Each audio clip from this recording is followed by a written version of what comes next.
Ternyata bukan pabrik kan. Jadi mereka sebutnya assembling plant. Waktu saya baca-baca ini assembling plant ya. Oh ternyata mereka emang assembling plant kan. Jadi tidak pernah memproduksi sesuatu. Saya bilang, Pak cocoknya Bapak pakai ini. Dyna. Boy, saya mau coba Ultra. Pak nggak nyampe, Bapak kan pendek, coba kan? Pak, Bapak kan presiden, kalau jatuh, saya yang susah, Pak.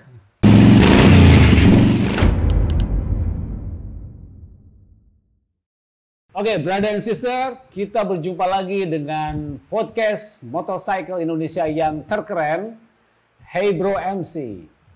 Dan di suasana yang sendu, hujan-hujan tipis ya, di Jakarta Selatan ini, tepatnya di Brandal Workshop, kita mendapatkan narasumber yang spesial yang memang sudah lama kita incer dari setahun yang lalu. The one and only Boyke Niti Praja. Kang. Hey bro. Well, pisan Kang. Oke, siap. Gimana Kang? Saya nyebutnya Kang atau brother? Kang aja Kang lah. Oke Kang. Kang Boy ini pertama kali saya melihat itu di setiap acara motor, terutama di dealer Mabua ya. Itu di Simatupang. Itu di ini Kang, di mana? Di Fatmawati. Oh, Fatmawati yang kita pertama ketemu, ya. Iya, yang dulu kita Fatmawati. ketemu, iya. Ya, di Fatmawati. Nah, beliau seorang yang sangat spesial dan begitu sibuk ya di Mabua itu dan punya cerita yang unik ya. Bagaimana dia menjadi seorang sales manager pertama di Mabua pada tahun 98 ya.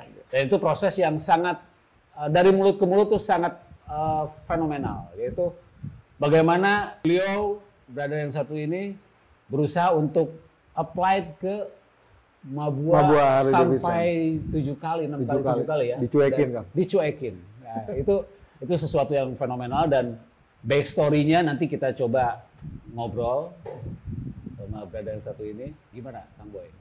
Jadi dari ceritanya kan dulu awal main motor kan 94-an Kang ya, Harley ya. 94. Baru kenal Harley lah, Harley nyoba-nyoba 93 94. Terus nggak lama nikah, saya kerja di Harley, kerja di Goro dulu perkulakannya yang pertama ya.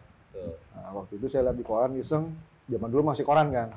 Buka lowongan nih Harley Davidson Motor Company segala macam. Harley Davidson dealer gitu. Tertarik kan Kang, saya kan main motor, cuman kan kita zaman dulu kan Kang, rasanya gini Kang, dapat oleh-oleh dari temen, kalau nggak kita dari luar, beli barang Harley itu dari dealer Harley itu Kang. Sampai kantong plastiknya aja kita lipat rapih Kang. Saking apanya ya? Saking emang nggak ada Harley kan sini Kang gitu loh. Terus udah gitu juga kayak botol oli filter kita rapihin gitu Kang. Nah pas waktu ada kesempatan itu saya coba Kang ngelamar sampai sekali, 2 kali, sampai 7 kali. Saya bilang kok nih dicuekin banget gue ya gitu. Udahlah. Suatu saat saya lagi mau hari Minggu kan kita HDCI dulu ngumpulnya di selatan tuh di Jalan Daksa. Di rumah almarhum Pak Herman Sare. Itu bapak kita semua deh tuh. Saya kebetulan datang sendirian duluan ke sana. Pagi-pagi sekitar jam 7:30 belum ada orang Kang. Nggak lama ada motor. Saya ingat Road King merah tuh. Merah hitam kulit Road King custom ya. Road King klasik. Datang nih orang bawa bapak, saya tanya, "Pak, motornya bagus nih." Ini tahun 97 98 ya baru. "Oh, kamu ngerti motor ya?" "Iya." Dia juga nunjuk motor saya Kang yang spesial 94.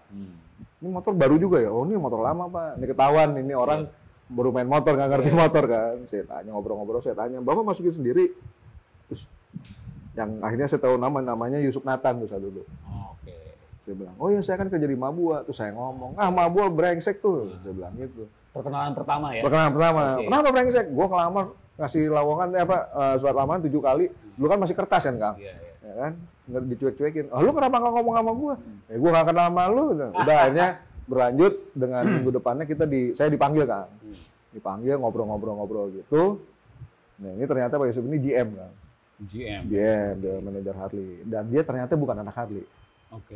Dan dia baru main Harley. Pure business. Jadi eksekutif dia kalau nggak salah dulu di perusahaan Amerika yang lumayan ini ya, lumayan bagus lah, gitu kan.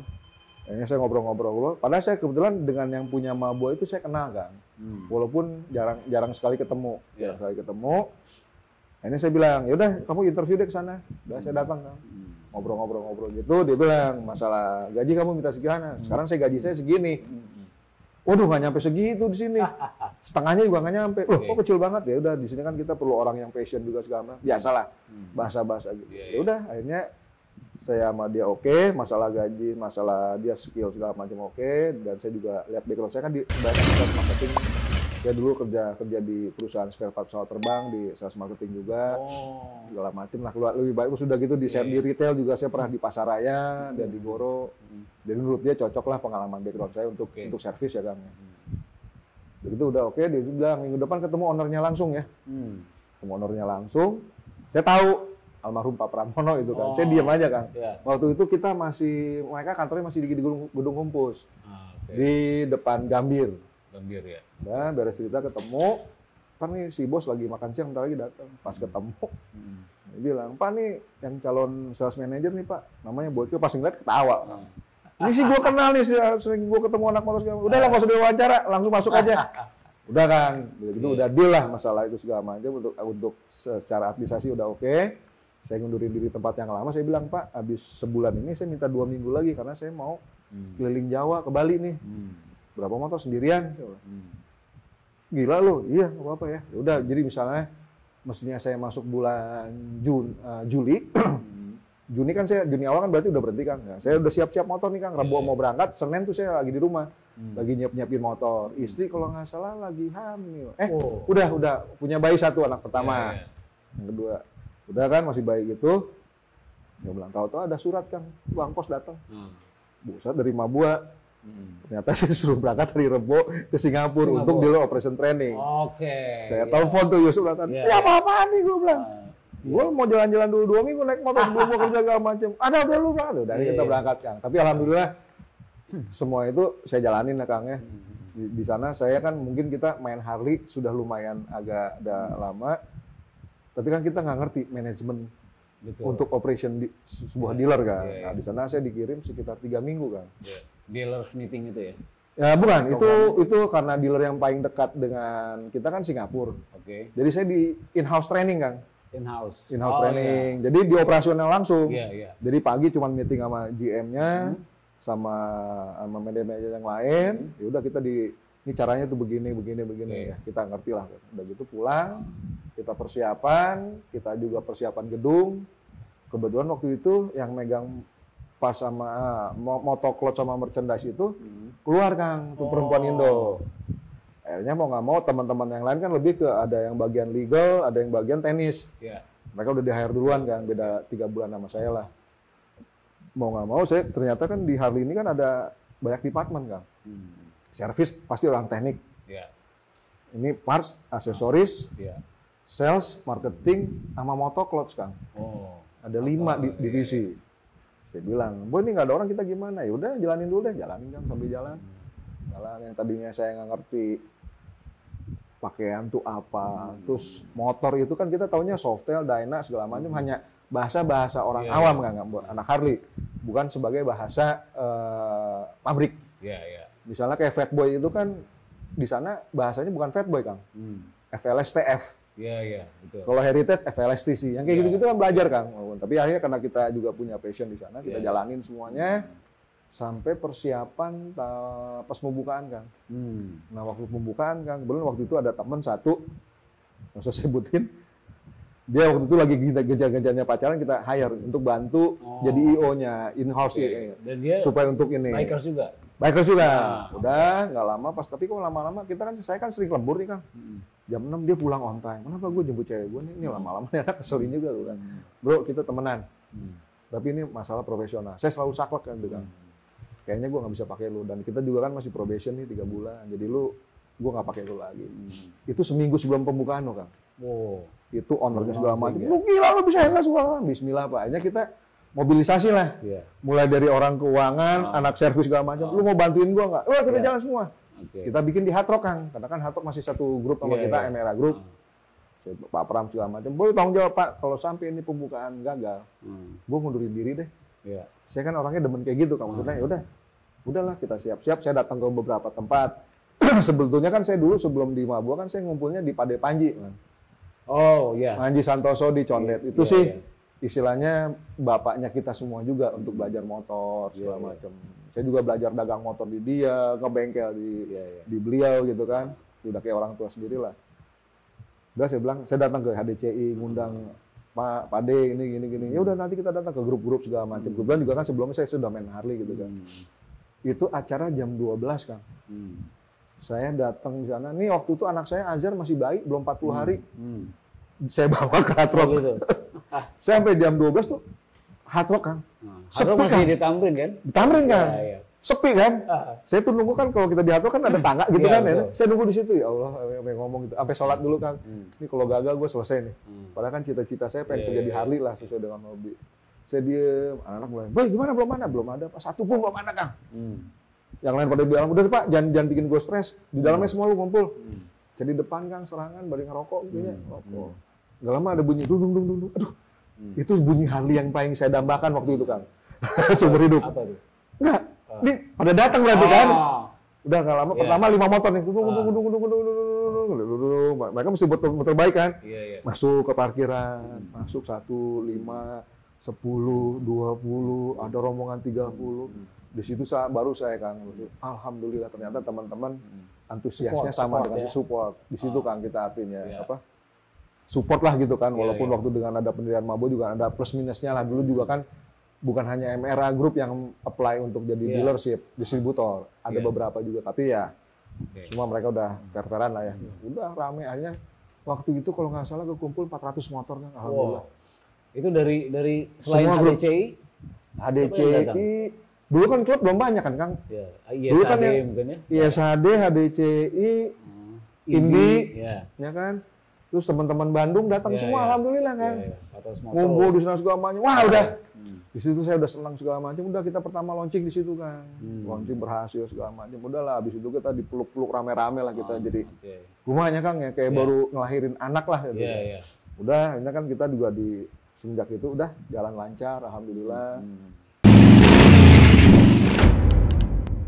Jadi dari ketika sebagai soal kalau formilnya kan sales manager. Tapi akhirnya ngurusin aparel ya, motor cloth display, parts segala macam ya. Nah, artinya Kang Boy sendiri berarti menularkan passion sebagai seorang bikers, soul-nya kepada konsumen. Ya, kebetulan waktu di Mabua itu yang benar-benar bukan. Yang ada background motornya, yang main motor itu saya sama almarhum pemiliknya Pak Pramono. Kalau Pak Tikno kan entusias aja lah kasarnya. Senang tapi karena beliau kan terlalu sibuk. Kalau Pak Pram kan memang benar bikers dari dulunya kan. Jadi kita dulu punya program kan, kita ada motor demo. Kita tuh punya, karena kita punya 5 family kan, Sportster, Dyna, Softail sama Touring, kita punya motor demo 3 family ini kan. Jadi fungsinya apa Kang? Itu untuk demo customer buat weekend. Tapi hari biasa saya berikan kesempatan, bukan saya, manajemen berikan kesempatan, setiap karyawan boleh bawa pulang kan. Naik motor. Saya bilang, tadinya kan ditentang, asuransi, satu. Terus kedua, saya bilang gini, kalau lu mau jualan motor, maaf, saya bilang mungkin ada beberapa saudara-saudara kita yang belum punya kesempatan megang motor gini aja belum tentu. Sekarang dia kerja di Harley, belum pernah ngerasain selama dia bisa naik motor dan punya SIM. Saya bilang, dan kita pun bikin NDA kan, non-disclosure agreement. Kalau lu jatuh, motor lu nggak usah pikirin, tapi lu nggak usah nuntut juga motor kantor. Ada passionnya. Pertama-tama, wah jangan ini. Saya bilang, lu kalau gitu anak sales aja, anak sales aja yang malah gitu kan, yang ketemu tiap hari orang-orang ini kan. Saya bilang nggak bisa, semua. Jadi saya bilang, lu kerja di Harley, semua orang ini bisa jadi sales kan. Kan punya keluarga, punya teman, punya lingkungan masing-masing. Kalau dia punya passion, ngerasa, gue udah naik Harley nih. Orang kan seneng dikoneksikan dengan sesuatu yang dan yang kumanya gagah gitunya kan. Jadi misalnya si anak servis mau megang Harley segala, lu pernah naik Harley belum tuh? Nggak pernah gue. Dan dia pun nggak bisa cerita. Misalnya ada anak accountingnya juga yang suka Harley. Tapi kan nanti kalau suatu saat dia ngobrol sama teman-teman, Harley enak kok, gue nyobain yang ini. Jadi kan itu marketing kita kan. Betul. Product knowledge-nya ya. Product knowledge, dan dia bisa ngomong ke orang. Minimal orang yang kita nggak tahu Kang, dari 20 orang yang kita ketemu, 20-20-nya belum punya uang. Tapi kalau ketemu dengan kita ngomong, begini. Someday Kang, saya percaya banget. Kalau dia punya uang, Betul. wah misalnya Kang Rik pernah cerita gitu. Iya. Kang, saya punya uang nih Kang. Menurut Kang Rik apa nih? Padahal Kang Rik juga mungkin taunya cuma software, tapi oh ya nanti gua antar ke sana. Itu kayak gitu-gitu Kang. Jadi orang yang, kalau menurut saya kan emang sekolah perhotelan, nggak pernah belajar ini Kang, bandel, lulus kayak udah syukur lah. Cuman akhirnya di dalam perjalanan saya jadi sales marketing itu kan, semua orang bisa jadi sales Kang. Iya. Minimal mereka nyebarin. Kan kalau untuk marketing kan dia yang penting orang denger gitu kan Kang. Iya. Dan kalau nyuruh orang suruh ngomong Harley kan mesti bayar mahal kan. Betul. Kalau suruh bayar 50.000 lu ngomong ke sana kan nggak mungkin. Satu gitu itu untuk di lingkungan dalam kita. Kalau kita bisa ngasih servis yang baik bagi customer, customer kita kan zaman baheula kan kalau beli motor surat kan pasti menengah ke atas Kang. Banyak di atasnya kan. Mereka kan ada direktur perusahaan-perusahaan besar, ada pengusaha kebanyakan kan, ada segala macam. Pun waktu itu masih jarang. Nah kalau suruh pengusaha, misalnya pengusaha satu perusahaan BUMN atau perusahaan gede, Pak lu promosiin gua dong, lu berani bayar berapa gua boy? Gua ngomong kan enggak, tapi dengan mereka servis bagus, dia kan ngomong lu beli motor ke sana aja udah. Gitu loh. Masuk ke Mabua sebagai sales, akhirnya kebuka ya semuanya ya. Bagaimana attitude bermotor Harley yang benar kan gitu ya. Ya, betul. Yang saya tanyakan perbedaan ketika Kang Boy sebelum masuk, itu kan udah punya motor. Udah berapa motor tuh? Ada 3 motor, 4 motor? 4 kalau nggak salah. 4 sama 4 plus motor tua 1 WM. Nah, waduh, itu dahsyat itu.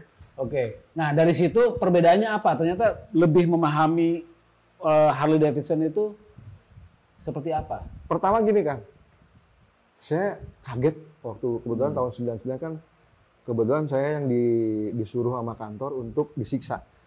Di namanya kita kan ada, kalau Harley itu kan ada dealers meeting kan. Oh, dealers meeting. Itu kan tutup produk baru. Yang disiksa itu yang Januari Kang, Winter Dealers Meeting. Jadi itu lebih disebutnya itu officialnya Harley Davidson University.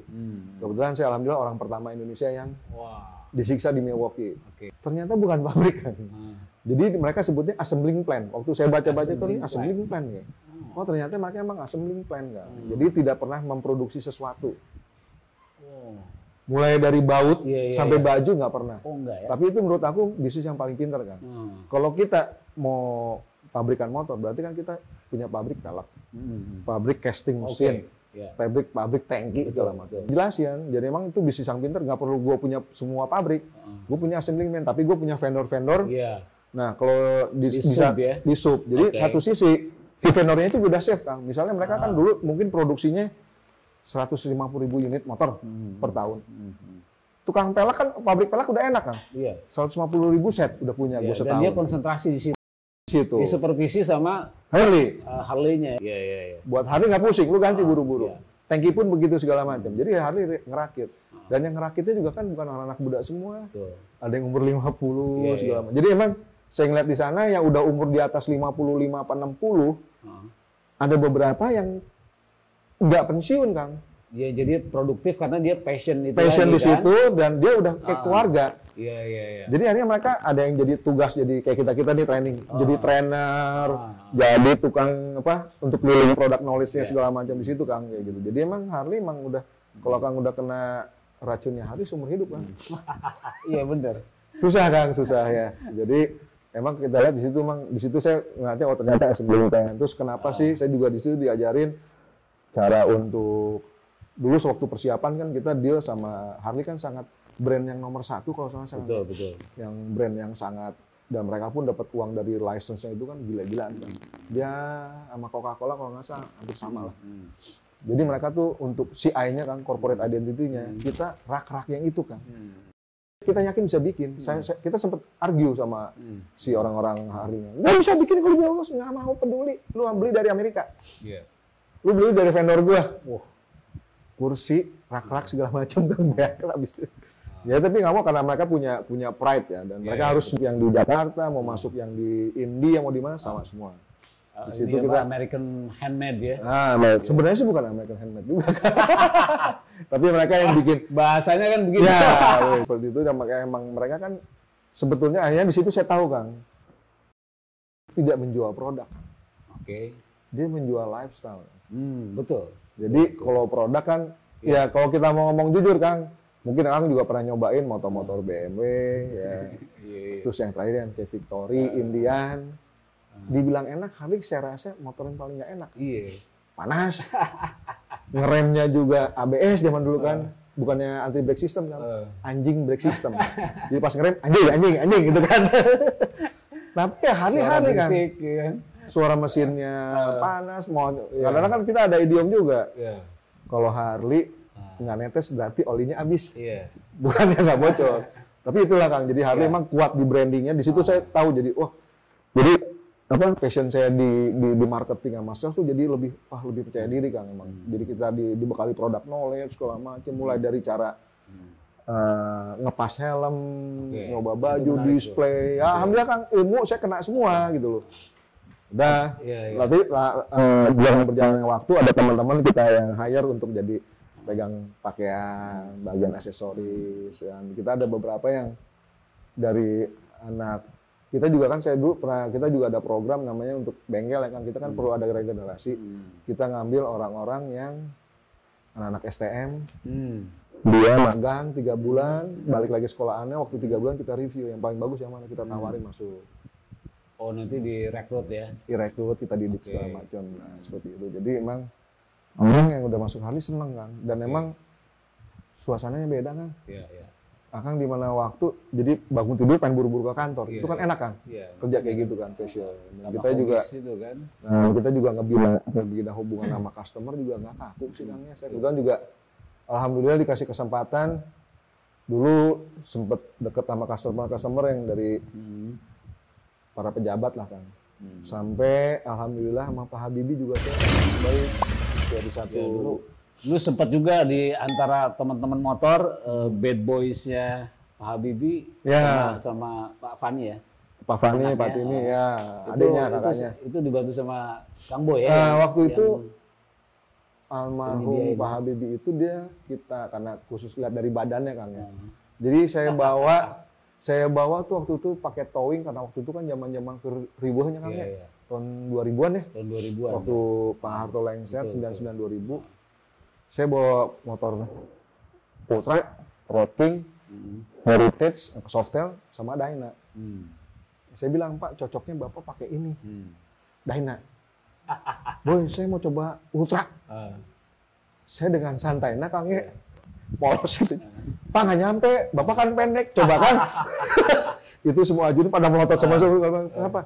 Terus langsung diam, tapi yang mau gimana? Tapi dia kayaknya ketawa. Kamu ini gimana sih? Iya Pak kan, Bapak kan saya bilang bisik Kang. Pak Bapak kan presiden kalau jatuh, saya yang susah Pak. Ini ketawa-tawa. Waktu itu masih ada Pak Wiranto, terus ajudan-ajudannya tuh Pak Firman Gani ya, Pak Firman Gani sama Pak TB Hasanuddin tuh. Udah akhirnya tetap ngotot nyoba. Saya jepit di sini Kang nih. Coba Pak, Bapak naik. Baris seri kan. Masih begitu. Saya nggak nyampe boy. Udah nggak usah Pak. Sampai dibilang sama ajudan, lu manusia paling kurang ajar di dunia, berani ngomong presiden gue pendek. Ya gimana Pak, kalau saya bilang kurang malah nanti repot Pak, kurang apanya. Dia bilang pendek aja udah kan. Jadi emang dikasih kesempatan ketemu mulai semua kalangan kan, semua kalangan. Dan kebetulan karena saya sales manager jadi siga bintang film ngerasain dulu kan, wawancara sini. Sok aja teman-teman juga kan, teman-teman media kan, rekan-rekan kita kan untuk media dan semua orang lah gitu kan.